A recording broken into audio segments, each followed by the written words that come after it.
খুব মিস করব তোকে। আবির উঠে যেতে নিলেই মেঘ ঘুমের ঘরে আবিরের টি শার্ট খামচে ধরেছে। আবির উঠতে চেয়েও থমকে গেছে। এক হাত ছাড়িয়ে চলে যাওয়া আবিরের পক্ষে অসম্ভব, তাই চুপচাপ মেঘের পাশে বসে পড়েছে। সকাল হয়ে গেছে। মেঘ আধো ঘুমে থেকেই আশেপাশে তাকিয়ে নিজেকে আবিষ্কার করলো। তৎক্ষণাৎ ঘড়ির কাঁটা টিকটিক করে উঠল। মেঘ চোখ ঘুরিয়ে ঘড়ির দিকে তাকাতে দেখল ঘন্টার কাঁটা ঠিক 11টায়। মেঘ এক লাফে শোয়া থেকে উঠে আশপাশ না ভেবে বিছানা থেকে নেমে ছুটতে শুরু করলো। মাথা ঘুরছে, চোখ অন্ধকার হয়ে আসছে, তবুও মেঘ থামছে না। রুম থেকে বেরিয়ে বেলকনি পেরিয়ে আবিরের রুমের সামনে এসে থমকে দাঁড়ালো। রুমের দরজা আটকানো, দরজা বাহিরে জলজল করছে একটা সিলভার রঙের তালা। মেঘ দীর্ঘ নিঃশ্বাস ছেড়ে বুকে হাত রেখে এক পা করে পেছাতে শুরু করলো। দু চোখ ছলছল করছে। সত্য ঘুম ভাঙাই ঠিকমতো তাকাতে পারছে না। আচমকা আবার ছুটতে শুরু করেছে। পাবে না যেন তানভীর মিম সহ নিচে প্রতিটা রুমে আবিরকে খুঁজেছে। এমনকি বাড়ির মেন গেট পর্যন্ত ছুটে গেছে। বাসায় তেমন কোনো মানুষই নেই। মিম আদি স্কুলে, তানভীর নিজের কাজে, মুজাম্মেল খানরা অফিসে, হালিমা খান আর মালিয়া খান ডাক্তারের কাছে গেছেন, আকলিমা খান নিজের রুমে ঘুমাচ্ছেন। মেঘ মেন গেট থেকে এক দৌড়ে সাদিকে সোফার কাছে গিয়ে থামলো। গত রাতে যে সোফায় আবিরের কোলে মাথা রেখে শুয়েছিল, সেই সোফার সামনে ফ্লোরে বসে হাওয়া করে গান শুরু করেছে। সূর্যের প্রখর আলো মাথার উপর চলে এসেছে। গতকালের রেস্টটাই ঠিকমতো কাটেনি, তার মধ্যে আজও তাই করেছে। মেঘকে থামানোর জন্য আবির, তানভীর, মিম কেউই আজ উপস্থিত নেই। মেঘ চিৎকার করে কাঁদছে। কাঁদতে কাঁদতে বারবার দম আটকে যাচ্ছে, তবুও থামছে না। রোদের তাপে সারা শরীর ঘেমে একাকার অবস্থা। তারপর চুল ছড়িয়ে বসে আছে। ঘন্টা দুয়েক পর মেঘ আবারও দৌড়ে রুমে গেছে। রুমে ঢুকতে চোখ পড়ে টেবিলের উপর একটা চিরকুটে ছোট্ট করে লেখা, ভোরের স্বপ্নের মতোই সত্যি হয়ে ফিরব কোনো এক অবসন্ন অপরাহ্নে। অপেক্ষায় থেকো মাই ডিয়ার স্প্যারো। ওয়ার্ড্রপ থেকে আবির সেই সাদা শার্টটা বের করে চিরকুট হাতে ধপ করে ফুলরে বসে দু হাতে শার্ট জড়িয়ে ধরে আবারও কাঁদতে শুরু করেছে। গতরাতে আবিরে এত করে বোঝানো সব কথা ভুলে গগন কাঁপানো কান্নায় ব্যস্ত হয়ে পড়েছে। 2টার দিকে তানভীর পাশে আসছে। কাকিয়াকে জিজ্ঞেস করে সরাসরি রান্নাঘর থেকে খাবার নিয়ে মেঘের রুমের সামনে হাজির হয়েছে। দরজায় তাকাতে মেঘ আবিরের শার্টটা বালিশের নিচে লুকিয়ে চোখে মুখে পানি দিয়ে মুখ মুছতে মুছতে ব্রাশ হাতে নিয়ে দরজা খুলে দিল। তানভীর ভুরকুচকে গম্ভীর কণ্ঠে জিজ্ঞেস করলো, মাত্র উঠেছিস? হ্যাঁ। ঠিক আছে, ফ্রেশ হয়ে আয়। মেঘ হাত মুখ ধুয়ে আসতেই তানভীর ভাতের প্লেট এগিয়ে দিয়ে বলল, খেয়ে নে। খিদে নেই, পরে খাবো। তানভীর চোখ গোল গোল করে তাকাতে মেঘ চিবুক নামিয়ে ফেলেছে। তানভীর শক্ত গলায় আবারও বলল, তোর মুখে না শুনতে সব কাজ ফেলে আমি বাসায় আসিনি। দেখি হা কর। খাওয়ানো শেষে যাওয়ার সময় মেঘ উদ্বিগ্ন কণ্ঠে বলল, আবির ভাই কখন যাচ্ছেন? সকালে। মেঘ স্তব্ধ হয়ে বসে আছে। তানভীর চলে গেছে। মেঘ কিছুক্ষণ বসে থেকে দরজা বন্ধ করে বালিশের নিচ থেকে আবিরের শার্ট বের করে আবারও কান্না শুরু করেছে। মিম স্কুল থেকে ফিরে মেঘকে দেখতে আসছে। মেঘ তখনও ফুপিয়ে ফুপিয়ে কাঁদছে। প্রচণ্ড মাথা ব্যথায় মেঘের চেহারা ঘুটঘুটে অন্ধকার হয়ে গেছে। চোখ মেলে ঠিকমতো তাকাতেও পারছে না। মিমকে জড়িয়ে ধরে আবারও কাঁদতে শুরু করেছে। সেই 11টা থেকে চলছে মেঘের নিরবধি কান্না। কখনো বেশি, কখনো বা কম। ঘড়ি কাঁটা থমকে আছে সূর্যাস্তের পূর্বের মুহূর্তে। কিছু অনুভূতিহীন শব্দ এখনো বুকের ভেতর চাপা পড়ে আছে, যা কান্নারূপে প্রতিনিয়ত বুক খুঁড়ে বেরিয়ে আসছে। বেলকনির দেওয়ালে পিঠ ঠেকিয়ে নীরের দৃষ্টিতে তাকিয়ে আছে দূর আকাশে পানে। দু চোখ রক্তাভ হয়ে আছে। শরীরের ভেতরে ধীরে ধীরে বাসা বাঁধছে এক অজ্ঞাত অতুষ্টি। গতকাল থেকে আজ অব্দি যে ঝড় মেঘের মনের উপর দিয়ে চলছে তার কোনো অন্ত নেই। রাত পেরিয়ে সকাল হয়ে গেছে। আবির ঠিকঠাক মতো পৌঁছে মেসেজ করে জানিয়েছে গভীর রাত ছিল বলে কাউকে কল দেয়নি। সকালের দিকে একের পর এক কল দিয়েছে, কিন্তু বাসায় কেউ কল রিসিভ করছে না। এমনকি তানভীরও কল রিসিভ করছে না। কিছুক্ষণের মধ্যেই আবিরের শরীর ঘামতে শুরু করেছে। বুকের ভেতর অজানা ভয় কাজ করছে। আকপাস না ভেবে কল দিল আলী আহমেদ খানের নাম্বারে। আলী আহমেদ খান কল রিসিভ করে শান্ত স্বরে জিজ্ঞেস করলেন, কখন পৌঁছালে? সবকিছু ঠিক আছে? তুমি সুস্থ আছো? রাতে আসছি। জি আলহামদুলিল্লাহ, কিন্তু বাসার কেউ আমার কল রিসিভ করছে না কেন? আলী আহমেদ খান গম্ভীর কণ্ঠে জবাব দিল। বাসায় কেউ না থাকলে কল রিসিভ করবে কিভাবে? কোথায় গেছে সবাই? হাসপাতালে। আবির উদ্বিগ্ন কণ্ঠে বললেন। কেন, কার কি হয়েছে? আলী আহমেদ খান উদাস ভঙ্গিতে বলেন। গতকাল রাত থেকে মেঘমামনির জ্বর, মাথা ব্যথা, এক পর্যায়ে প্রচন্ড শ্বাসকষ্ট শুরু হয়েছে। তাই বাধ্য হয়ে রাত 2টার দিকে হাসপাতালে নিয়ে গেছে। বাসার সবাই ওখানে হাসপাতালেই। অভিশঙ্কায় আবিরের আখি যুগল রক্তাভ হয়ে উঠেছে। উদ্বিগ্ন আদল বদলের মধ্যেই রুদ্রমূর্তি ধারণ করেছে। বুকের ভিতর অবস্থিত হৃৎপিণ্ডটা ভয়ঙ্কর রকমে কাঁপছে। কপাল গুটিয়ে রুমের ছাদের দিকে তাকে সবটুকু শক্তি দিয়ে দীর্ঘ নিঃশ্বাস ছাড়ল। আবিরের অক্ষিপট ভিজে আসছে। আলী আহমেদ খান কোমল কণ্ঠে বলেন। আমি আসার সময় দেখে আসছি ঘুমাচ্ছে। তুমি বরং তানভীরকে কল দাও। আবির আস্তে করে গলা খাকারি দিয়ে গম্ভীর কণ্ঠে বলল। ঠিক আছে, রাখছি। আবির কল কেটে সঙ্গে সঙ্গে তানভীরের নাম্বারে কল দিল। আগেও বেশ কয়েকবার দিয়েছে, কিন্তু তানভীর কল রিসিভ করেনি। ভেতরের কোর্ট আবিরের তামাটে চেহারায় স্পষ্ট ভেসে উঠেছে। 3বারের মাথায় তানভীর কল রিসিভ করলো। তানভীর কিছু বলার আগে আবির রাগান্বিত কণ্ঠে চেঁচিয়ে উঠল। তোরা 2 ভাই বোন কি শুরু করছিস? আবিরের রাগান্বিত কণ্ঠ শুনে তানভীরের অন্তরাত্মা শুকিয়ে যাচ্ছে। ঢোক গিলে ভীতু গলায় বলল। সরি ভাইয়া, একটু ব্যস্ত ছিলাম। আবির পূর্বে নাই আবারও বলে উঠল। কিসের ব্যস্ততা দেখাচ্ছিস? তোর বোন হাসপাতালে ভর্তি, এটা আমাকে জানানোর মতো সময় তোর নেই।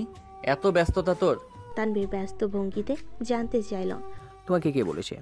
আবির ক্রোধে ফুঁসে উঠল, বিরক্তি নিয়ে বলল। বাহ, তার মানে তুই আমাকে জানাতেই চাইছিলি না? তানভীর আমতা আমতা করে বলতে শুরু করলো। বিষয়টা এমন না, তুমি এতটা জার্নি করে গেলে এই অবস্থায় রাতে তোমাকে জানালে তুমি শুধু শুধু দুশ্চিন্তা করতে, সেজন্য বলে নে। আবির গম্ভীর স্বরে বলল। ও আচ্ছা, তোর বোন অসুস্থ, এমনকি হাসপাতালে ভর্তি, এটা আমার জন্য খামাখা দুশ্চিন্তার বিষয়। খুব ভালো বলছিস। তানভীর খুব শান্ত গলায় বলল। ভাইয়া প্লিজ, তুই মাথাটা ঠান্ডা করো। কোনো শ্বাসকষ্ট এখনও অনেকটাই কমেছে। মানসিক প্রেশার আর অতিরিক্ত কান্নাকাটি করে এমন তো হয়েছে। ডক্টর বলেছেন সিরিয়াস কিছু না, তবে। আবির হুঙ্কার দিয়ে উঠল। তবে কি? ডক্টর আশঙ্কা করেছেন, তবে চলতে থাকলে বড় কোনো রোগের সম্ভাবনা আছে। আবির দীর্ঘ নিঃশ্বাস ছেড়ে রাশভারী কণ্ঠে বলে উঠল। তোরা 2 ভাই বোন মিলে আমায় খুন করে ফেললে আজ এই দিনটা দেখতে হতো না। তোর বোনকে এত সময় নিয়ে বুঝিয়েছি, বারবার ওয়ার্নিং দিয়েছি, অথচ তোর বোন আমার কথার কি প্রতিদান দিল? আসার আগে তোকে 100 বার বলেছি ওকে একা ছাড়িস না, তারপর তুই একা ছেড়ে দিলে। আব্বু চাচ্চু মতো তোরাও প্রমাণ করে দিলে আমি মানুষটা অপরিচিত আর আমার অভিশঙ্কাগুলো বড্ড ঠুনকো। তোদের আচরণে নিজেকে আজ পৃথিবীর শ্রেষ্ঠ অপকৃষ্ট মানব মনে হচ্ছে। যেখানে সামান্যতম মূল্য আমার নেই, সেখানে কথা বলা আমার শোভা পায় না। ভালো থাকিস আর তোর বোনকে যত্ন রাখিস। আল্লাহ হাফেজ। এক আকাশসম অভিমান নিয়ে আবির কথাগুলো বলেছে। তানভীর কিছু বলার আগেই আবির কল কেটে দিয়েছে। কল ব্যাক করতে করতে আবির ফোন বন্ধ করে ফেলেছে। এদিকে মেঘের শরীরের অবস্থা এখনো অনেকটাই খারাপ। আবির যাতে দুশ্চিন্তা না করে তার জন্য তানভীর ইচ্ছাকৃত কোনো কিছু বলতে চায়নি, অথচ তাই হলো। আবির, মেঘ আর তানভীর দুজনকেই ভুল বুঝে কল কেটে দিয়েছে। মেঘের এই সমস্যা ছোট থেকেই ছিল। বাসে কোনো বিষয়ে খুব বেশি বকা খাওয়া কিংবা পরীক্ষার রেজাল্ট খারাপ হওয়া, ছোটবেলায় আবিরের হাতে থাপ্পড় খাওয়ার পর সপ্তাহখানেক জোরে ভোগা, এগুলো হরহামেশাই হয়ে থাকে। কিন্তু ইদানিং তার সাথে যোগ হচ্ছে শ্বাসকষ্ট নামক এক গুরুতর সমস্যা। আবির কাছ থেকে রিয়াকে না দেখলেও রাকিবের মুখে বরাবরই রিয়ার অসুস্থতার কথা শুনে এসেছে। সেই আতঙ্কে মেঘকে সবসময় দূরে রাখতে চেয়েছে, কিন্তু মেঘের অপরিমেয় আত্মতা আর অনুরাগে ধীরে ধীরে নিজেকে জাহির করতে বাধ্য হয়েছে, যার ফলশ্রুতিতে আজ এই দিনটার মুখোমুখি হতে হয়েছে। তানভীর রুমে এসে মেঘের পাশে একটা চেয়ারে বসে অনুষ্ণ দৃষ্টিতে মেঘের ঘুমন্ত আদলে চেয়ে আছে। হালিমা খান মেঘের মাথায় অনবরত জলপট্টি দিচ্ছেন, মুখে অক্সিজেন মাস্ক লাগানো। মালিয়া খান হাতে পায়ে মালিশ করছেন। মোজাম্মেল খান কাছে একটা চেয়ারে চুপচাপ বসে আছেন। তানভীর মেঘের দিকে তাকিয়ে থেকে মনে মনে বলল, চোখের সামনে বোনের স্বপ্নময় জীবনটাকে প্রতিনিয়ত ধ্বংস হতে দেখছি। হাসির আড়ালে কষ্ট লুকাতে দেখেছি। এই অবস্থায় আমি তাকে ঠিক কী বলে সান্ত্বনা দিতাম? মুখের ওপর ধমক দিতে গেলে আগে নিজের কলিজায় আঘাত লাগে। আমি তো সর্বোচ্চ চেষ্টা করেছি, কিন্তু তবুও ঠিক রাখতে পারিনি। আমি সত্যি দুঃখিত ভাইয়া। তানভীর চেয়ারে বসে আবিরকে একের পর এক মেসেজ দিচ্ছে, বিস্তারিত সব ঘটনা বলেছে, কিন্তু আবিরের কোনো রেসপন্স নেই। মোজাম্মেল খান তানভীরকে উদ্দেশ্য করে হঠাৎই তপ্ত স্বরে জিজ্ঞেস করলেন, আবিরের সাথে কথা হয়েছে? ও কি ঠিক মতো পৌঁছেছে? মাথা নিচ করে ধীর কণ্ঠে বলল। হ্যাঁ। মেঘার অসুস্থতার কথা জানিয়ে দিয়েছ? তানভীর ভারী কণ্ঠে জবাব দিল। আমি জানাইনি, তবে হয়তো বড় আব্বু জানিয়েছে। মোজাম্মেল খান কপাল কুটিয়ে গম্ভীর কণ্ঠে বলেন, ভাইজান, কি দরকার ছিল ছেলেটাকে জানানোর? শুধু শুধু দুশ্চিন্তা করবে। আবার চিন্তাভাবনার সাথে তানভীরের চিন্তাভাবনা মিলে গেছে দেখে তানভীর মাথা নিচু রেখে নিঃশব্দে হাসল। এক সান্নাহিয়ে মেঘ বেলকুনিতে দাঁড়িয়ে বিষণ্ণ চিত্রে দূরের একটা ল্যাম্পপোস্টের ক্ষুদ্র পরিসরের আলোর পানে অপলক দৃষ্টিতে চেয়ে আছে। এক সেকেন্ডের জন্য পলক ফেলতে বেমালুম ভুলে গেছে 5 দিনের প্রখর অসুস্থতা অবসান করে আজ মেঘের শরীরের অবস্থা কিছুটা ভালো হয়েছে, তবে মনের অবস্থা এখনও দুর্বিষহ। এই 5 দিনে জ্বরে ঘরে দুনিয়াদারি কোনো হদিস ছিল না মেঘের। আজ সন্ধ্যার আগে বিছানা থেকে উঠে বেলকুনিতে এসে দাঁড়িয়েছে। গত 5 দিনে না দেখেছে সূর্যোদয় আর না দেখেছে সূর্যাস্ত। আবির বাড়ি নেই 6 দিন হলো। এর মধ্যে আবিরের কণ্ঠস্বর পর্যন্ত শুনেনি। দীর্ঘ সময়ের ঘোর কাটিয়ে ক্লান্ত স্বর নিয়ে গুটি গুটি পায়ে রুমে গেল। টেবিলের উপর ফোনটা বন্ধ অবস্থায় পড়ে আছে। মেঘ ফোনটা চার্জে দিয়ে আবারও শুয়েছে। কিছুক্ষণ পরেই হালিমা খান রুমে আসছেন। ওনার খানিক বাদে মোজাম্মেল খানও মেয়ে পছন্দ মতো বেশ কিছু খাবার নিয়ে আসছেন। মেঘ মোটামুটি সুস্থ হয়েছে শুনে একে একে সবাই রুমে হাজির হয়েছে। সবার দৃষ্টি এক মেঘেতে স্থির আছে। ইদানিং তানভীরও বেশি সময় বাসায় থাকার চেষ্টা করে। মোজাম্মেল খান আহ্লাদি কণ্ঠে মেয়েকে একের পর এক খাবার সাজছেন। আলী আহমেদ খান টুকিটাকি কথা বলছেন। ওনাদের সঙ্গে মালিয়া খানও এটা সেটা বলছেন। হালিমা খান মেঘের মাথার পাশে বসে চুপচাপ মেয়ের মাথায় হাত বুলিয়ে দিয়েছেন। তানভীর দরজার পাশে দেওয়ালে পিঠ থেকে দাঁড়িয়ে আছে। গত কয়েকদিনে আবিরের মাথা ঠান্ডা করতে তানভীর সহ রাকিব, রাসেল, লিমনরা সবাই যতটা সম্ভব চেষ্টা করেছে, কিন্তু আবিরের রাগ কমার বদলে উল্টো বেড়ে চলেছে। তাদের একের পর এক আহ্লাদি কথা শুনে মেঘ মুগ্ধ নয়নে তাকিয়ে আছে। পুরো রাজ্যের কথার ভিড়ে কার মুখে একবারের জন্য আবিরের নামটা উঠছে না। মেঘ সবাইকে এক নজর দেখে মলিন হেসে মনে মনে আওড়ালো, ওরা এমন কেমন বোঝে না, ওরা আসল কারণ খোঁজে না। মেঘের দু চোখ ছলছল করছে। চোখের কার্নিশ ঘেঁষে এক ফোঁটা অশ্রু কানের লতি পেরিয়ে গেছে। হালিমা খান উদ্বিগ্ন কণ্ঠে শুধালো, কাঁদছিস কেন? মেঘ 2 আঙ্গুলে চোখের পাশে পানির দাগটুকু মুছে একগাল হেসে বলল, কই কাচ্ছি না তো। সবে সবার মতো চলে গেছে। হালিমা খান মেঘের পাশে বসে আছেন। তানভীর একটু পর পর এসে দেখে যাচ্ছে। চার্জ থেকে ফোন খুলে মেঘ ওপেন করলো। হালিমা খান তখনও মেয়ের পাশেই বসা। মেঘ এক একে কল লিস্ট, সোশ্যাল মিডিয়া সব চেক করলো, কিন্তু কোথাও আবিরের কোনো মেসেজ নেই। এমনকি আবিরের কোথাও সক্রিয় নেই। একরাশ আশা নিয়ে মেঘ ফোনটা হাতে নিয়েছিল, অথচ রেখেছে একরাশ হতাশা নিয়ে। বুকের ভেতর ছোটাছুটি করা অদৃষ্ট অনুভূতিরা প্রতিনিয়ত কোমল হৃদয় তীরে নেয় আঘাত করেছে। তীব্র অভিঘাত সহ্য করতে না পেরে মেঘ মায়ের কোলে মাথা রেখে নিঃশব্দে কাঁদতে শুরু করেছে। 5 মিনিট পরে মোজাম্মেল খান হাতে ফোন নিয়ে রুমে আসছেন। ফোনটা আকলিমা খানের হাতে দিয়ে স্বাভাবিক কণ্ঠে বললেন, আবিরের সাথে কথা বলো। হালিমা খান ফোন কানে নিতেই ও পাশ থেকে আবিরের কণ্ঠস্বর কানে বাজল। আসসালামু আলাইকুম। আবিরের কণ্ঠ শোনামাত্রই মেঘ চোখ মেলে আম্মুর মুখের দিকে তাকালো। হালিমা খান শীতল কণ্ঠে বলেন, ওয়ালাইকুম আসসালাম, কেমন আছিস? আলহামদুলিল্লাহ ভালো, তোমরা কেমন আছো? হ্যাঁ, আমরা আর কেমন থাকবো। 5 দিন পর আজকে মেঘের একটু হুঁশ আসছে। এই মেয়েকে নিয়ে কি করব না করব কিছুই বুঝতে পারছি না। তোর কি অবস্থা? তোকে কল দিলে পাওয়া যায় না? ওখানে গিয়ে আমাদের কথা মনেই পড়ে না নাকি? আবির মৃদু স্বরে বলল। সবকিছু গোছাতে একটু সময় লাগছে। মেঘের ভেজা চোখে নীরের দৃষ্টি দেখে হালিমা খান মোলায়েম কণ্ঠে বললেন, মেঘের সাথে কথা বলবি? ফোন দিব ওকে? আবির ভারী কণ্ঠে বলল। এখন একটু ব্যস্ত আছি, পরে কথা বলবো, রাখছি, আল্লাহ হাফেজ। আবির সঙ্গে সঙ্গে কল কেটে দিয়েছে। মেঘ অবাক লোচনে আম্মুর মুখের পানে চেয়ে আছে। মোজাম্মেল খান স্বাভাবিক কণ্ঠে বলেন, মেয়েকে খাইয়ে দাও, ওষুধ খাওয়াতে হবে তো। হালিমা খান খাবার আনতে নিচে গেছেন। এই সুযোগে মেঘ ফোন হাতে নিয়ে আবিরের নাম্বারে কল দিল।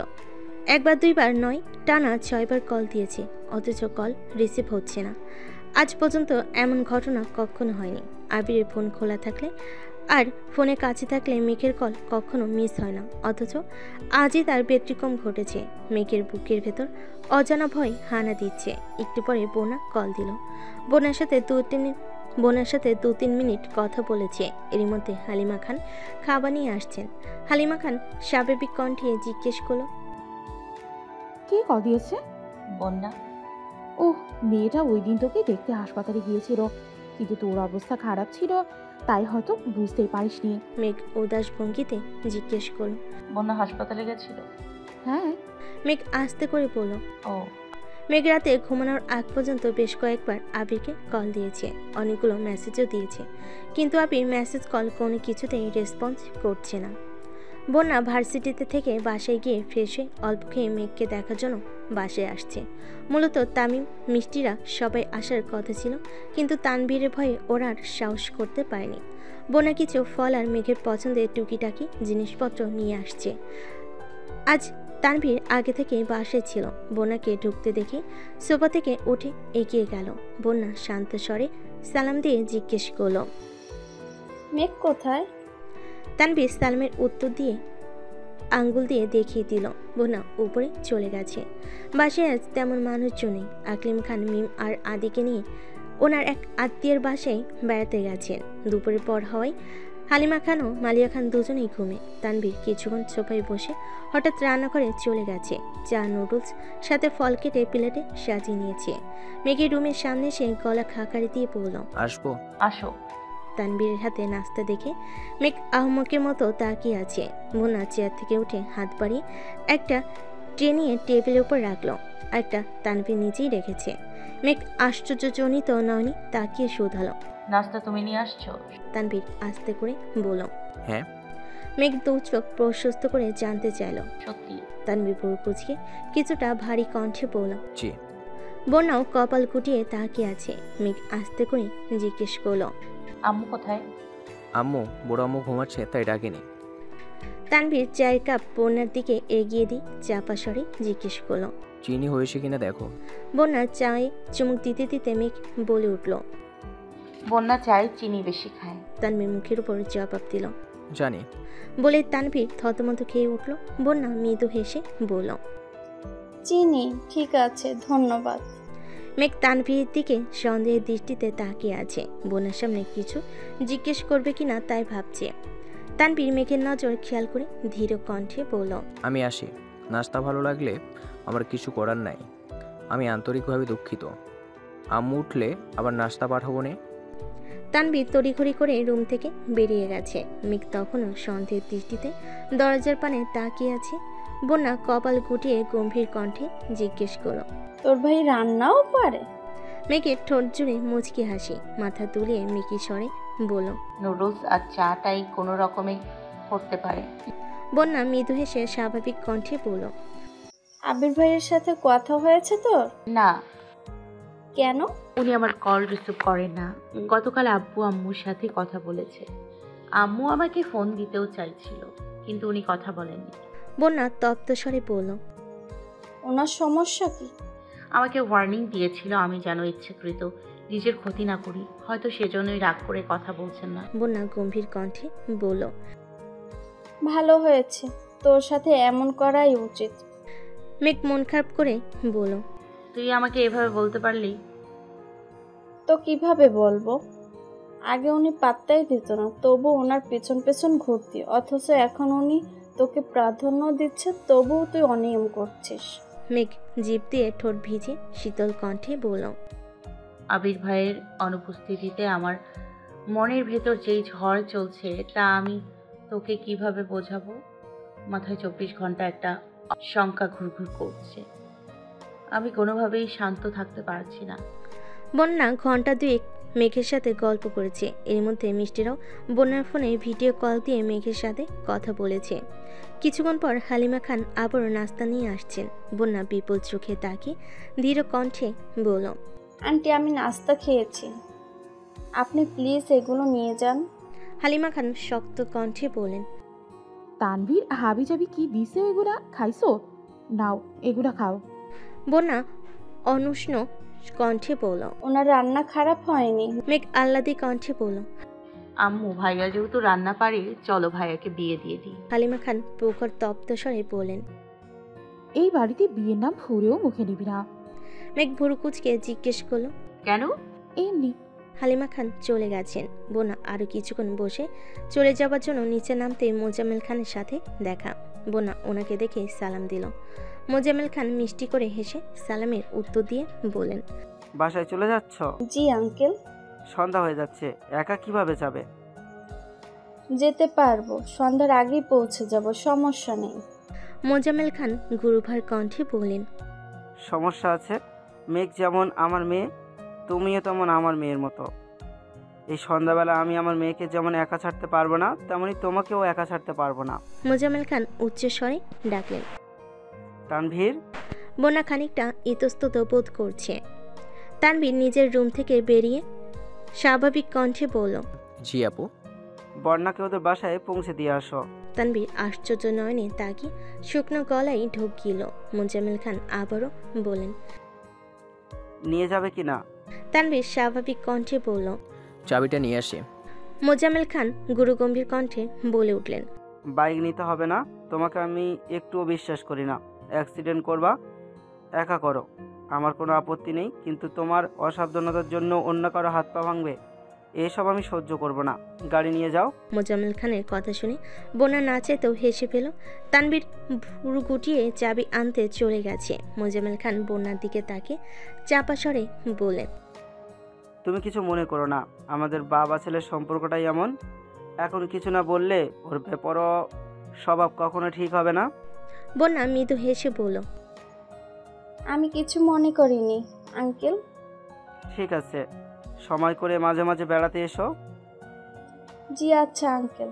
বন্যা তানভীরের পিছন পিছন বাসা থেকে বেরিয়ে ধীর কণ্ঠে বলল, আমি গাড়িতে যাব না। বাইকে যাবে? না। তো? আমি রিকশায় চলে যেতে পারবো, আপনার যেতে হবে না। তানভীর স্বাভাবিক কণ্ঠে জিজ্ঞেস করল। তানভীর মুখ ফুলিয়ে শ্বাস ছেড়ে গম্ভীর কণ্ঠে বলল, তোমাকে বাসায় পৌঁছে দেওয়া আমার দায়িত্ব, আর সেই দায়িত্বটা স্বয়ং মোজাম্মেল খান আমাকে দিয়েছেন। ওনার কথা অমান্য করলে আমাকে বাসায় জায়গা দিবে না। তুমি কি সত্যি চাও? বোনা তৎক্ষণাৎ উত্তর দিল, না, আমার জন্য আপনার কোনো সমস্যা হোক তা আমি কখনোই চাইবো না, কিন্তু। কেন? কোনো কিন্তু নেই, তুমি রিস্কে যেতে চাইলে তাই যাবো, চলো। আঙ্কেল যে গাড়ি নিতে বলল। বন্যা আর চোখে তানভীরের দিকে তাকিয়ে মলিন হেসে বলল, তোমার আঙ্কেল নিশ্চয়ই এটাও বলেছেন আমি দায়িত্বজ্ঞানহীন বেপরোয়া স্বভাবের ছেলে। গাড়ি না নেওয়ার অপরাধে না হয় 1-2টা বকা খেয়ে নিব। সব বুঝেন, তাহলে বেপরোয়া চলাফেরা করেন। তানভীর উত্তর না দিয়ে উল্টো প্রশ্ন ছুড়ে দিল। আব্বুর মতো তোমার কি তাই মনে হয়? তানভীর সামনে চলে গেছে। বন্যা অবাক লোচনে কিছুক্ষণ তাকিয়ে রইল। কি বলবে তার উত্তর খুঁজে পেল না। খানিক বাদে মেন গেটের দিকে এগিয়ে গেল। প্রথমবারের মতো এক রিকশায় দুজন পাশাপাশি বসেছে। স্বভাবতই বন্যা এক সাইড হয়ে বসেছে, তবুও চলন্ত রিকশায় তানভীরের শক্তপোক্ত বাহু বরাবরই বন্যার কাঁধের সাথে ধাক্কা খাচ্ছে। আচমকা বন্যার হৃদয়ে তোলপাড় শুরু হয়ে গিয়েছে। শুকনো গলায় বারবার ঢোক গিলছে। নিজেকে যতটা সম্ভব একপাশে সরিয়ে নিচ্ছে, যেন কোনোভাবে তানভীরের সাথে ধাক্কা না খায়। বন্যা ভেতরে ভেতরে নিজের প্রতি ক্ষুব্ধ হচ্ছে। ভেবেছিল রিকশায় একা চলে যাবে, তাহলে বাইক গাড়ির ঝামেলাও পোহাতে হবে না। গাড়িতে চলাচল করতে বোনার একদমই ভালো লাগে না। তারপর মাঝে মধ্যে গলির রাস্তায় গাড়ি থেকে নামলে আশেপাশে মানুষজন কেমন করে চেয়ে থাকে। নিজেদের মধ্যে ফিসফিস করে এগুলো বোনার সহ্য হয় না, তাই সবসময় সাদামাটা চলতেই পছন্দ করে। বোনার অস্বাভাবিক কর্মকাণ্ড দেখে তানভীর আচমকা নিজের হাত বোনার পেছন দিকে ঘুরিয়ে বোনার কাঁধ বরাবর রিকশাতে রেখেছে। একবার তানভীরের হাতের স্পর্শ অনুভব হওয়া মাত্রই বন্যা সঙ্গে সঙ্গে তানভীরের হাতের দিকে তাকিয়ে কাঁপা কাঁপা কণ্ঠে বলল, হাতটা সরান প্লিজ। তানভীর স্বাভাবিক ভঙ্গিতে বলল, যেভাবে সাইডে যাচ্ছ কখন জানি রিক্সা থেকে পড়ে যাও। আমার আব্বাজান বাইক আনতে নিষেধ করেছে যাতে তুমি ব্যথা না পাও। সেখানে রিক্সা থেকে পড়ে যদি ব্যথা পাও, আব্বু কি আমাকে আস্ত রাখবে? তুমিই বলো। বন্যা পড়বে নাই আবারও বলল, আমি পড়বো না, প্লিজ হাতটা সরান, আমার অস্বস্তি লাগছে। তানভীর উদাস ভঙ্গিতে বলল, আমার পাশে বসে কেউ এমন আচরণ করলে আমি অস্বস্তি লাগে। মেঘের মতো তানভীরও খুব জেদি, এটা বন্যার অজানা নয়। তানভীর হাত সরাবে না এটা বুঝতে পেরে বন্যা দুহাতে নিজের ব্যাগটাকে শক্ত করে ধরে গুটিসুটি মেরে বসে বুকের বাঁ পাশে অবস্থিত হৃৎপিণ্ডের ধূপপাকানি অনুভব করছে। ইদানিং বন্যার মাথায় হঠাৎ তানভীরের চিন্তা চলে আসে। বিশেষ করে তানভীরের জীবন কাহিনী শোনার পর থেকে বন্যার মাঝে মাঝেই সেই ভাবনায় মগ্ন থাকে। না চাইতেও তানভীরের প্রতি অন্যরকম অনুভূতি কাজ করে। তানভীর সামনে আসলে নিজের অজান্তে এসে অবিদিত অনুভূতির বহিঃপ্রকাশ ঘটতে থাকে। বন্যা বারবার ঘড়ি দেখছে আর রাস্তা কত দূর বোঝার চেষ্টা করছে। তানভীর কপাল গুটিয়ে বন্যার দিকে তাকিয়ে আছে। তানভীর আচমকা মৃদু স্বরে ডাকলো, বন্যা।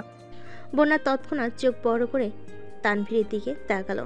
বাতাসে চুল এলোমেলো উঠছে, ভুরু যুগল কুচকানো, নাক স্বাভাবিকের তুলনায় কিছুটা ফোলা, জিভ দিয়ে ঠোঁট ভিজিয়ে তানভীর প্রশ্ন করলো, তোমার জীবনের একমাত্র অস্বস্তিকর ব্যক্তিটাই কি আমি?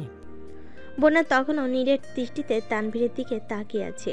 তানভীর বন্যার পাশ থেকে হাত সরিয়ে এনে চোখ নামিয়ে আবারও বলল, তাই যদি হয় তবে আজকের পর তোমার অস্বস্তির কারণ আমি হব না। তানভীর পকেট থেকে ফোন বের করে কারোর সাথে কথা বলে ব্যস্ত হয়ে গেছে। বন্যা অবাক চোখে তানভীরকে দেখছে।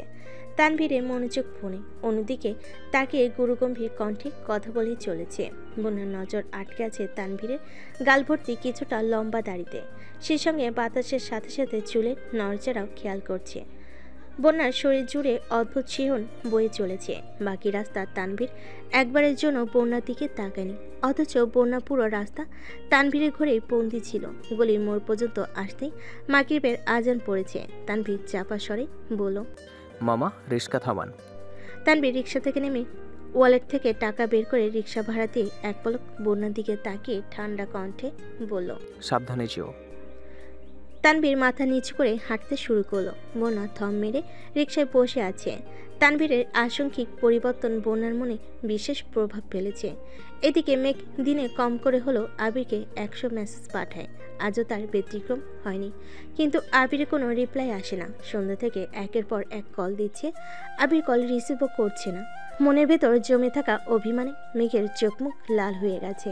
কাঁদো কাঁদো মুখ করে আবিরকে চিঠি লিখছে, প্রিয় নিষ্ঠুর মানব, কেমন আছেন?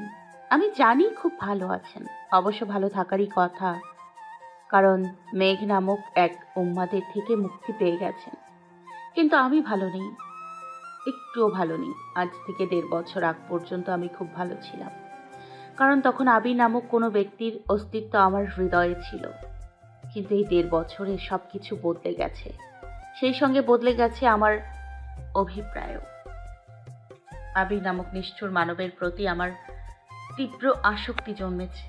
প্রতিনিয়ত ওনাকে দেখার জন্য উদ্দীপ্ত হয়ে উঠেছি। ওনার আকম্বিক দূরত্ব মেনে নেওয়া আমার পক্ষে সম্ভব ছিল না। তার উপর আমার অবিদ্যমানতায় ওনার চলে যাওয়াটা কোনোভাবেই সহ্য করতে পারিনি। তাই ওনার আদেশ মেনে নিজেকে নিয়ন্ত্রণ করতে ব্যর্থ হয়েছি। ওনাকে জানিয়ে দিয়েন আমি এখন আলহামদুলিল্লাহ সুস্থ আছি।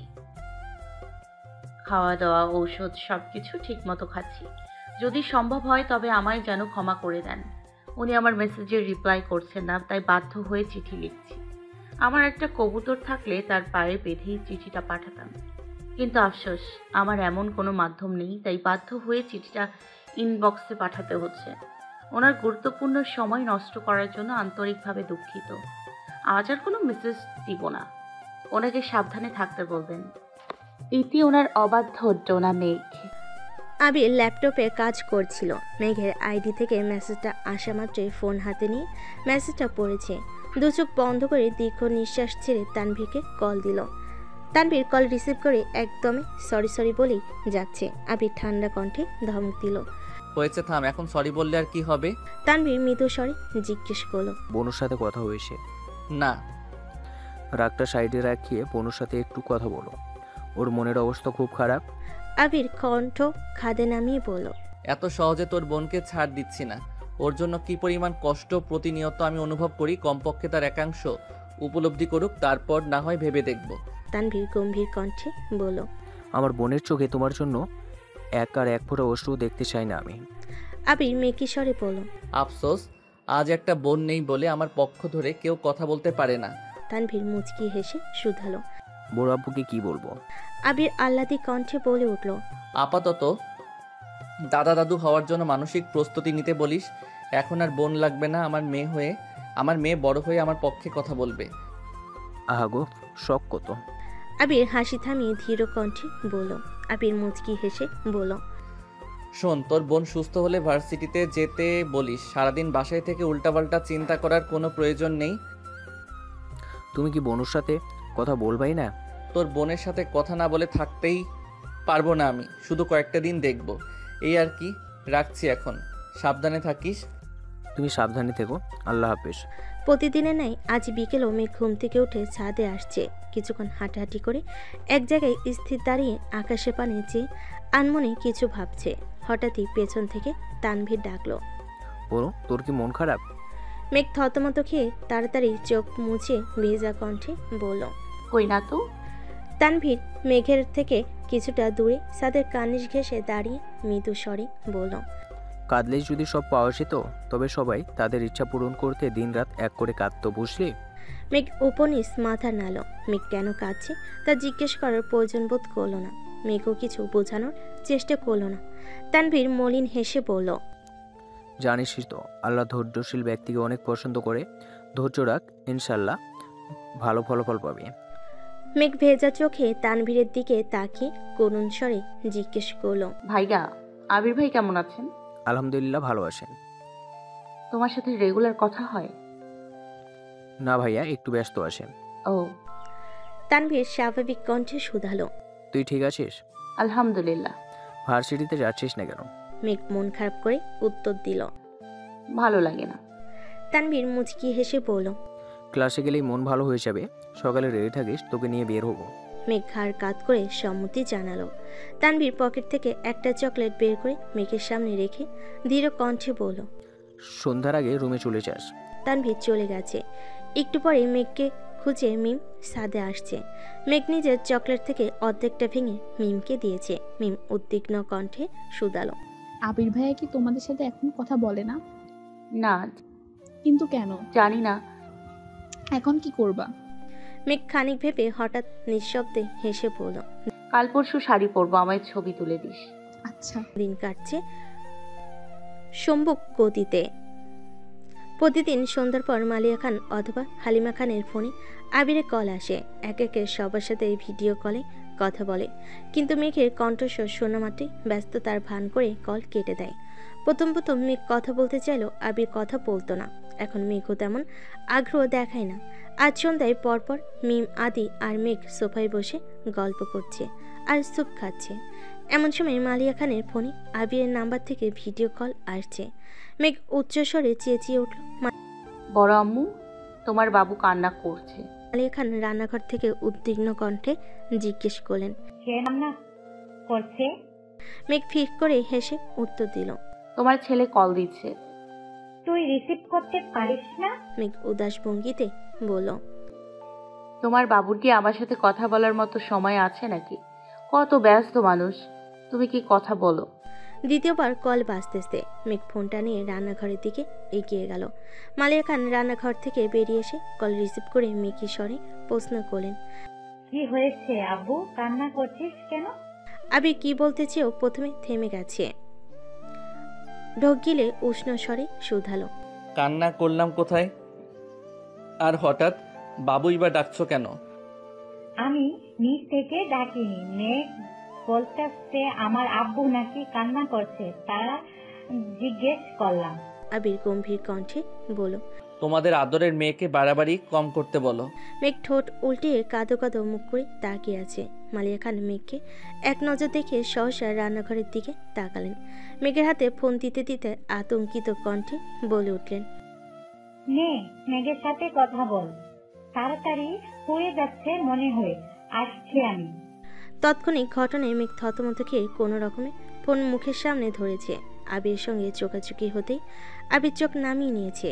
টেবিলের উপর ফোন রেখে পাশে ল্যাপটপে কাজ করছে। মেঘ অপলক দৃষ্টিতে আবিরকে দেখছে। সহসা ঠোঁটের কোণে ক্ষীণ হাসি ফুটেছে। কতদিন পর প্রিয় মানুষটাকে দেখছে। আজ মুখের উপর কলটাও কাটছে না। মেঘ ঠোঁটের কোণে হাসি রেখে আহ্লাদি কণ্ঠে ডাকল, বাবু। আবির অগ্নি দৃষ্টিতে তাকে মেঘের হাসি দেখে সঙ্গে সঙ্গে চোখ সরিয়ে নিয়েছে। মেঘ দুষ্টামির স্থলে আবারও ডাকল, বাবু। আবির এবার ফোন কাছে নিয়ে বিড়বিড় করে বলল, এই যে বাবু বাবু ডাকছেন, বাবুর মতো আচরণ করলে সামলাতে পারবেন? আবির মুখে এমন কথা শুনে মেঘের আখির যুগল স্বাভাবিকের তুলনায় অনেক বেশি প্রশস্ত হয়ে গেছে। নিষ্পলক চোখে আবিরের মুখের পানে তাকিয়ে আছে। ফোন আগের জায়গায় রেখে আবির আবারও কাজে মনোযোগ দিয়েছে। তবে মুখের গাম্ভীর্যতার বদলে ক্ষীণ হাসি ফুটেছে। মালিয়া খান এগিয়ে এসে বিরক্তি ভরা কণ্ঠে বলে উঠলেন, বাসায় থাকাকালীন সারাক্ষণই বকবক করিস, আর এখন মুখ দিয়ে কথা বের হচ্ছে না। আগে রূপে ফিরে গিয়েছিস দেখি, দেখুন। মেঘ বড় মুখে ফোন দিয়ে আহমকের মতো কিছুক্ষণ তাকিয়ে রইল। খানিক বাদে মাথা নিচু করে রুমের দিকে হাঁটতে শুরু করেছে। মালিয়া খান সোফার কাছে আসতেই মিম আর আদিও আবিরের সাথে কথা বলতে শুরু করেছে। এর মধ্যে হালিমা খানও রুম থেকে বেরিয়ে এসেছেন। মেঘ নিজের রুমে গিয়ে আবিরের একটা ছবি বের করে কিছুক্ষণ বড় করে চোখ জোড়া বন্ধ করে দীর্ঘ নিঃশ্বাস ছেড়ে বলল, আই মিস ইউ। আজ সকাল সকাল মেঘ শাও নিয়ে একেবারে রেডি হয়ে নিচে নেমেছে। নাস্তা করে তানভীরের সাথে বেরিয়েছে। মোজাম্মেল খানের নির্দেশ মতোই বোনকে গাড়ি দিয়ে নিয়ে গেছে। অনিবার্য কারণবশত প্রথম ক্লাস হবে না, তাই মিনহাজ, তামিম, মিষ্টি, বোনা চারজন চা খেতে বেরিয়েছে। মেঘ ওদের দেখে উত্তেজিত কণ্ঠে বলল, ভাইয়া গাড়ি থামাও, বন্যারা চা খাচ্ছে। তানভীর ওদের দিকে একবার তাকিয়ে পরবার মেঘের হাস্যোজ্জ্বল মুখের পানে তাকিয়ে হেসে বলল, কে জানি বলছিল ভার্সিটিতে আসতে ভালো লাগে না। মেঘ তানভীরের দিকে তাকিয়ে নিঃশব্দে হেসে বলল, কে জানি বলছিল মনে নাই। তানভীর মুখে হাসি রেখেই বলল, ঠিক আছে যা, ক্লাস শেষে কল দিস, ফ্রি থাকলে এসে নিয়ে যাব। মেঘ কোমল কণ্ঠে বলল, ভাইয়া আসো, এক কাপ চা খেয়ে যাও। আজ না, অন্য কোনো দিন। প্লিজ ভাইয়া চলো। মিনহাজ, তামিম মেঘকে দেখেই এগিয়ে আসছে। তানভীরকে রিকোয়েস্ট করে চা খেতে নিয়ে গেছে। বন্যা চোখ তুলে তানভীরকে দেখেই চোখ সরিয়ে নিয়েছে। মাথা নিচু করে মেঘের সাথে আস্তে আস্তে কথা বলছে। তানভীর, মিনহাজ আর তামিমের সাথে টুকটাক কথা বলতে বলতে এক কাপ চা খেয়েছে। বন্যার দিকে একবারের জন্য তাকায়নি। মিনহাজ বন্যাকে উদ্দেশ্য করে বলল, ভাবি আমাদের ট্রিট যে আপনার পক্ষ থেকে এটা ভাইকে বলবেন না। বন্যা রাগী স্বরে বলল, ভাবি টাকাটা বন্ধ করবি? তানভীর টাকা বের করে বিল পরিশোধ করতে যাবে, অমনি বোনা তানভীরের হাত ধরে থামিয়ে দিয়ে শমিত কণ্ঠে বলল, আজকের বিল আমি দিব। তানভীর উষ্ণ স্বরে জানালো, তোমার লিস্টে নিশ্চয়ই আমি ছিলাম না, আমার বিলটা আমি দিয়ে দিচ্ছি। বোনা এবার শক্ত কণ্ঠে বলল, বললাম তো আমি বিল দিব। মিষ্টি আর মেঘ কানে কানে ফিস ফিস করে কথা বলছে। মেঘ এক হাতে মুখ চেপে হাসছে আর দুজনকে দেখছে। মিনাজ আর তামিমও ওদের দেখছে। মিনাজ ইচ্ছাকৃত গলা খাকারি দিতে তানভীর সেদিকে তাকালো। বন্যা তখনও তানভীরের হাত ধরে আছে। বন্যার নজর মেঘেদের দিকে পড়তে তড়িৎ বেগে হাত সরিয়ে দূরে সরে দাঁড়িয়েছে। তানভীর টাকা পকেটে রেখে স্বাভাবিকভাবে মেঘের থেকে বিদায় নিয়ে চলে গেছে। বন্যার টাকা পরিশোধ করে সামনে চলে গেছে। মেঘ আর মিষ্টি পেছন পেছন যাচ্ছে। মেঘ পেছন থেকে সর্বশক্তি দিয়ে বলে উঠল, তোর সাহস তো কম না, তুই আমার ভাইয়ের সাথে উচ্চ স্বরে কথা বলিস। বন্যা থেমে ক্ষীণ ক্রোধ দেখিয়ে বলল, সামান্য এক কাপ চায়ের জন্য যে তোর ভাই টাকার গরিমা দেখালো সে বেলায়? আমার ভাই টাকার গরিমা দেখায়নি। মিনহাজ, তামিম, এমনকি আমি ভাইয়াকে ডেকে নিয়ে আসছি। আসার পর তুই ভাইয়ার সাথে কোনো কথা বলিসনি, কথা নাই বলতে পারিস, চা পর্যন্ত খেতে বলিসনি, অথচ ট্রিট তুই দিচ্ছিস। ভাইয়ার নিজের বিল পরিশোধ করাটা কি অন্যায় ছিল? তুই তো তোর ভাইয়ের পক্ষই নিবি। তুই আমার ভাবি হলে তোর পক্ষেই নিতাম। বন্যা রাগী স্বরে বলল। বিড়বিড় করে কি বলছিস? কিছু না। মেঘ বিকেলে একা একাই শাড়ি পরে মিমকে নিয়ে ছাদে গেছে। মাথায় ঘোমটা দেওয়া ছবি থেকে শুরু করে স্টাইল করে বেশ কিছু ছবি তুলেছে। রুমে বসে বসে ছবিগুলো দেখছে। একা একা শাড়ি পরে কুচি যাচ্ছে তাই অবস্থা। তবু অনেক খোঁজাখুঁজি করে 2-3টা ছবি আবিরকে পাঠিয়েছে। প্রথম 2টা ঘোমটা ছাড়া ছবি, তৃতীয়টা মাথায় ঘোমটা দেওয়া ছবি। কয়েক মুহূর্তের মধ্যেই আবির মেসেজ সিন করেছে। ছবিগুলো দেখা মাত্রই আবিরের ঠোঁটে হাসি ফুটে উঠেছে।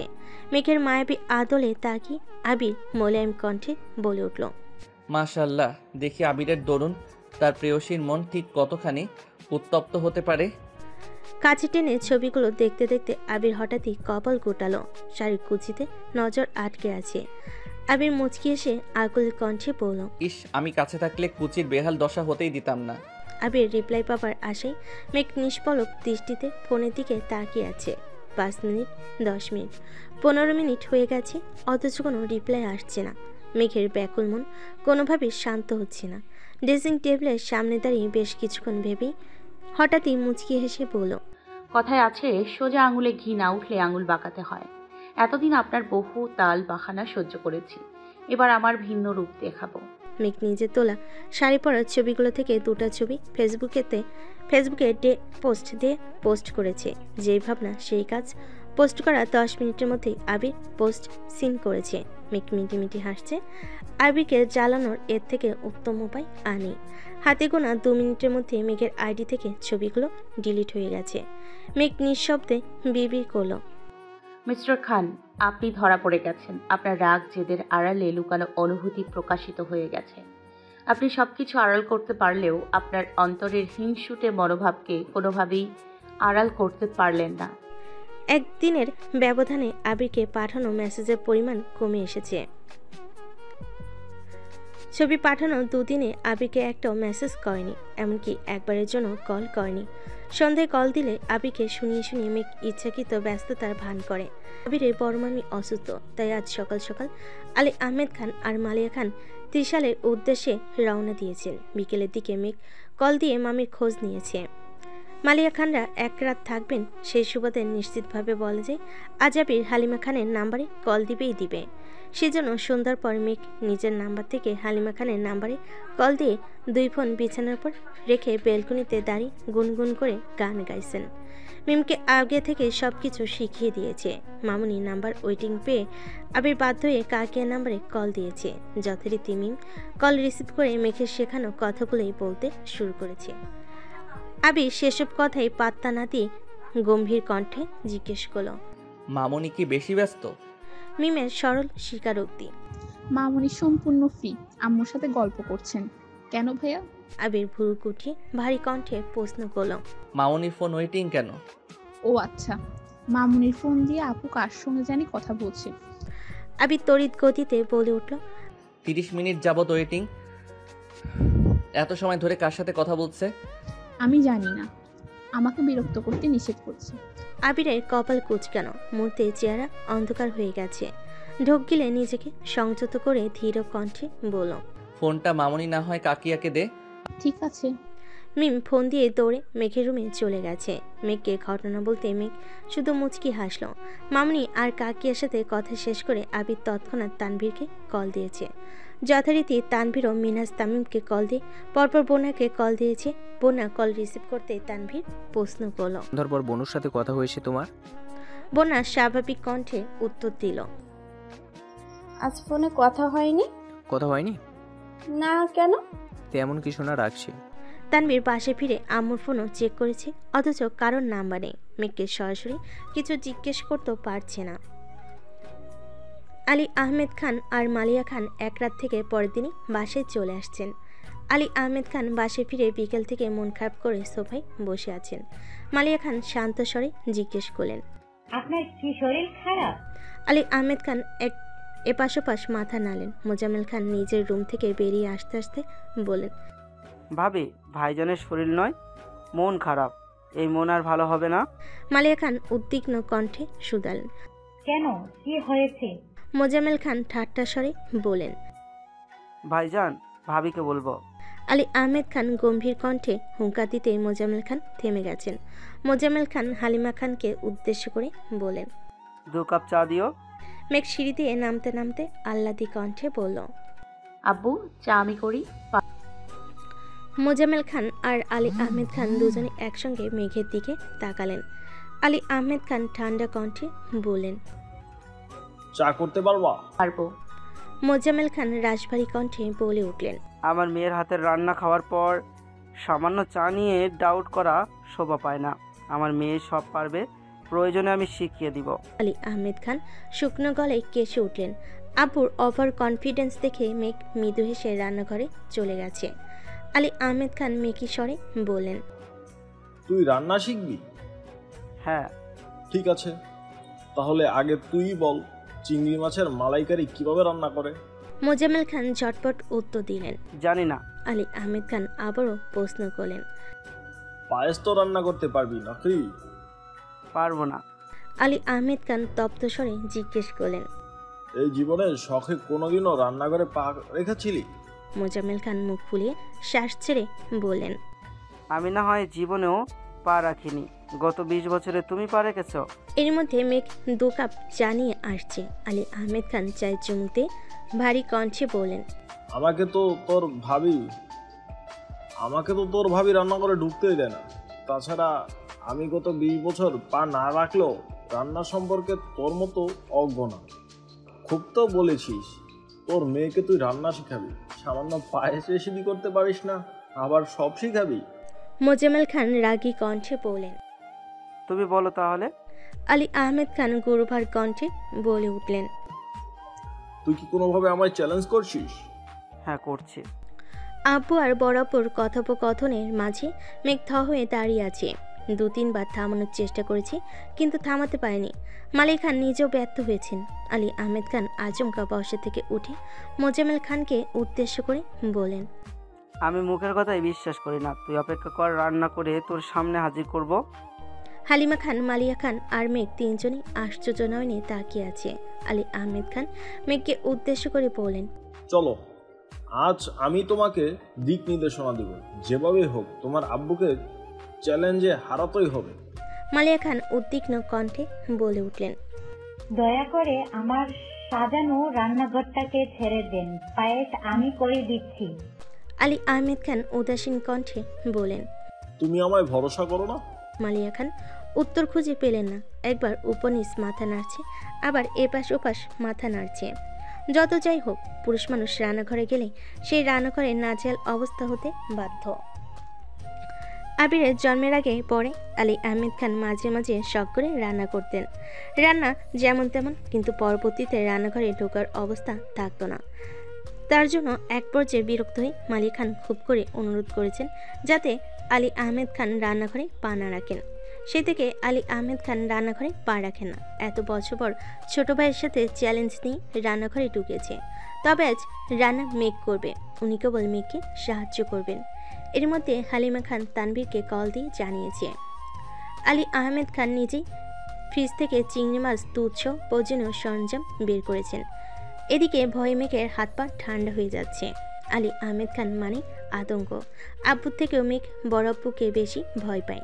রান্নায় গন্ডগোল করলে আজ মেঘের খবরই আছে, এই ভয়ে বারবার ঢোক গিলছে। কিছুক্ষণের মধ্যে তানভীর আসছে। হালিমা খান, মালিয়া খান দূরে দাঁড়িয়ে দাঁড়িয়ে মেঘেদের কর্মকাণ্ড দেখছেন। তানভীর রান্নাঘরের সামনে দাঁড়িয়ে মৃদু স্বরে বলল, আমি কি কোনোভাবে সাহায্য করতে পারি? আলী আহমেদ খান রাগী স্বরে বললেন, তোমার আব্বু পাঠিয়েছে নাকি? সাহায্য লাগবে না। তানভীর ঠোঁট চেপে হাসছে আর ফোন দিয়ে ভিডিও করছে। মোজাম্মেল খান সোফায় বসে আছেন।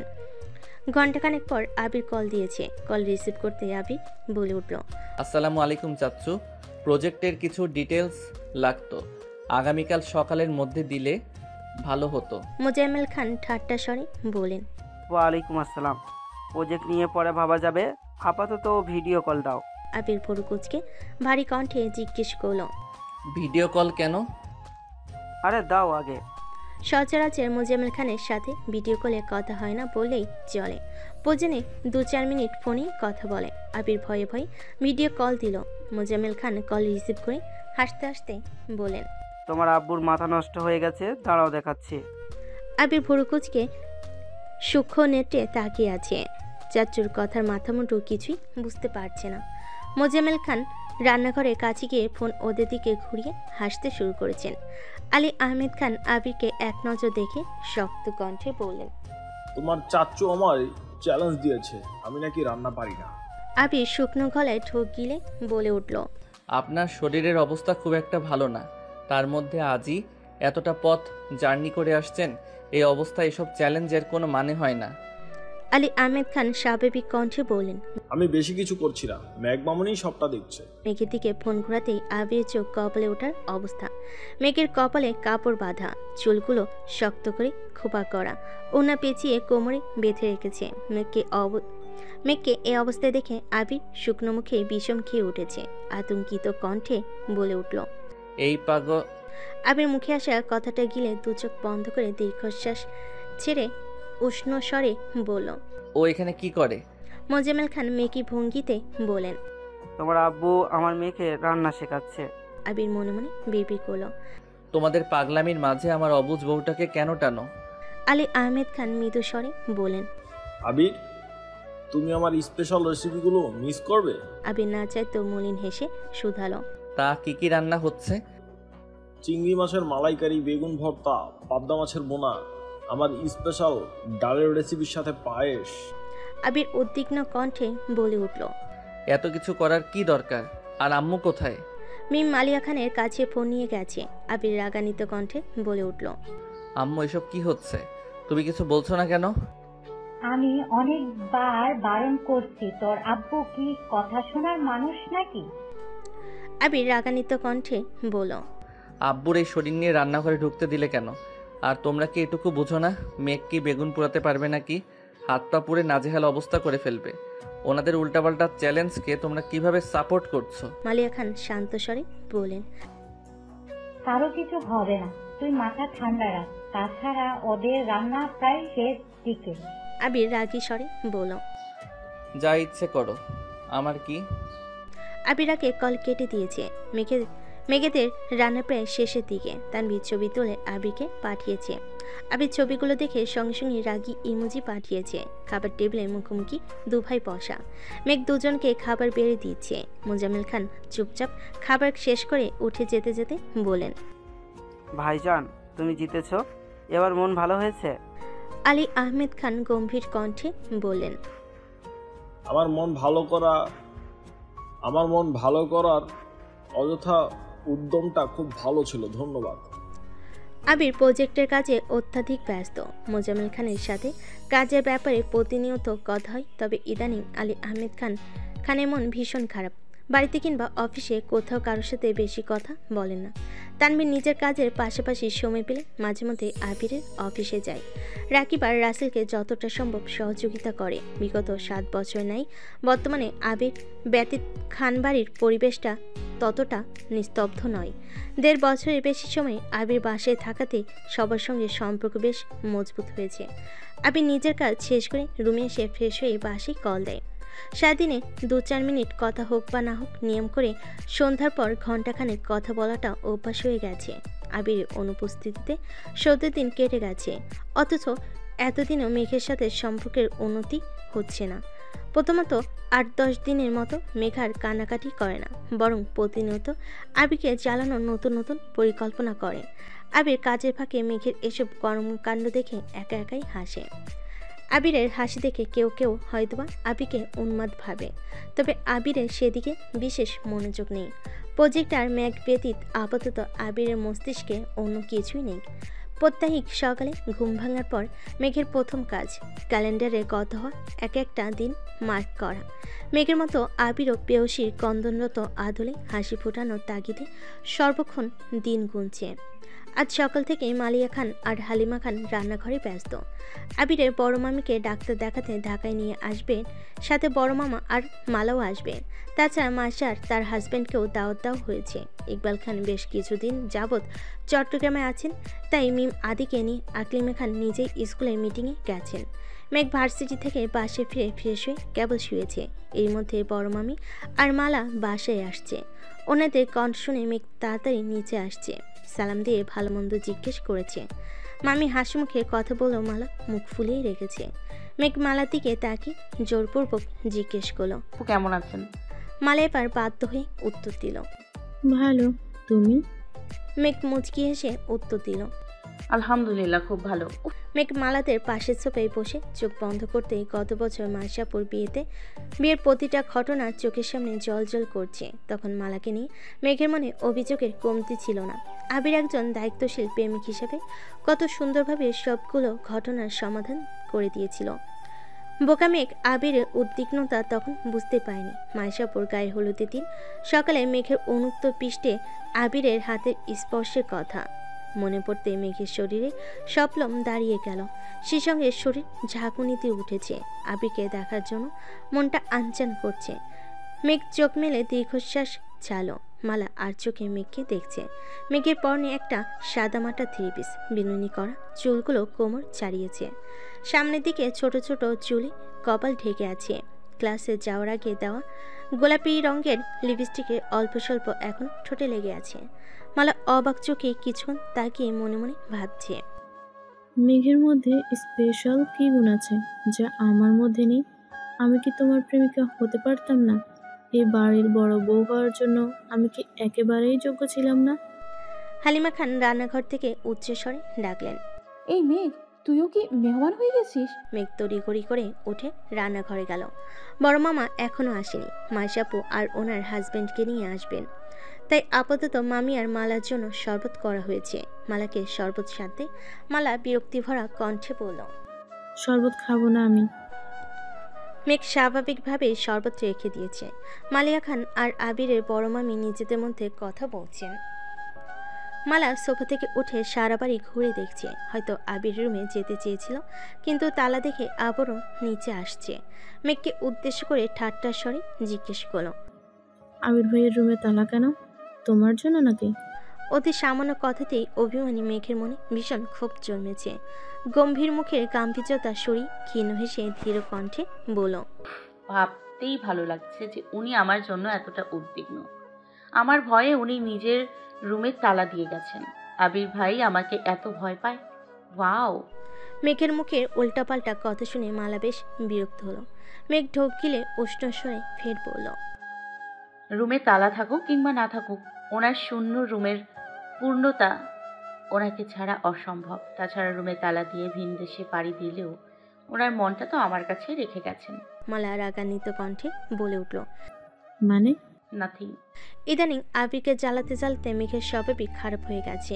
মালাকে দেখেও খুব জ্বালাতে ইচ্ছে করছে। যেই ভাবনা সেই কাজ। মেঘ সোফায় বসে দু হাতে মালিয়া খানের বাহু আঁকড়ে ধরে কাঁধ পরপর মাথা এলিয়ে দিয়েছে। মালিয়া খান কথা থামিয়ে ডান হাতে মেঘের কপালে হাত রেখে উদ্বিগ্ন কণ্ঠে শুধালেন, কিরে, শরীর খারাপ নাকি? মেঘ আহ্লাদি কণ্ঠে বলল, না, তোমার আদর খেতে খুব ইচ্ছে করছে। মালা ভেতর ভেতর রাগে কটমট করছে। মালিয়া খান মেঘকে নিজের কাছে টেনে নিয়ে মেঘের মাথায় হাত বুলিয়ে দিচ্ছেন আর আবিরের মামির সঙ্গে কথা বলছেন। অন্যান্য কথোপকথন শেষে দুজনেই আবিরের ব্যাপারে কথা বলতে শুরু করেছেন। আবিরের মামি ঠান্ডা কণ্ঠে জিজ্ঞেস করলেন, মালিয়া খান মলিন হেসে বলেন, মেয়ে কিভাবে পছন্দ করব? ছেলে তো বিয়ের জন্য রাজিই হয় না। মালিয়া খান উদাস ভঙ্গিতে বলেন, আমি আবিরকে জিজ্ঞেস করছি ভাবি, আবিরের আব্বু সরাসরি কিছু না বললেও ছেলের পছন্দ আছে কি না এ বিষয়ে উনি নিজেও কয়েকবার জানতে চেয়েছেন, কিন্তু আবির কিছুই বলেনি। উল্টো দুই ভাইয়ের মধ্যে ঝামেলা সৃষ্টি করেছে।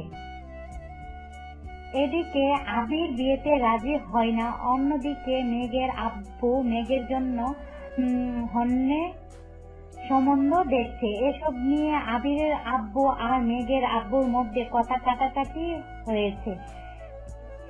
এরপর থেকে দুই ভাই নীরব, বিয়ে বিষয়ে আলোচনা বন্ধ। মেঘ বড়ম্মুর দিকে তাকিয়ে শক্ত কণ্ঠে প্রশ্ন করল, বড় আব্বু আর আব্বুর মধ্যে ঝগড়া হয়েছে কবে? আমি কোথায় ছিলাম? তেমন সিরিয়াস ঝগড়া না, কথা কাটাকাটি হয়েছিল। তোরা বাহিরে ছিলি, আমিও বিস্তারিত শুনিনি। আর তোর বড় আব্বু আমাকে তেমন কিছু বলেও নি। মেঘ বোকার মতো কিছুক্ষণ তাকিয়ে রইল, মনে মনে ভাবছে। এজন্যই কি আম্মু সেদিন বিয়ের কথা বলতে নিষেধ করেছিল? আবিরের আম্মু আর মামি আবারও নিজেদের মতো গল্প করছেন। মেঘ সোফার পাশ থেকে নিজের ফোনটা হাতে নিয়ে লুকিয়ে আবিকে মেসেজে লিখেছে। বড় মামি আর মালা আপু আমাদের বাসায় আছেন। বড় মামি আপনার বিয়ে। লেখা অসমাপ্ত রেখেই মেসেজ পাঠিয়ে দিয়েছে।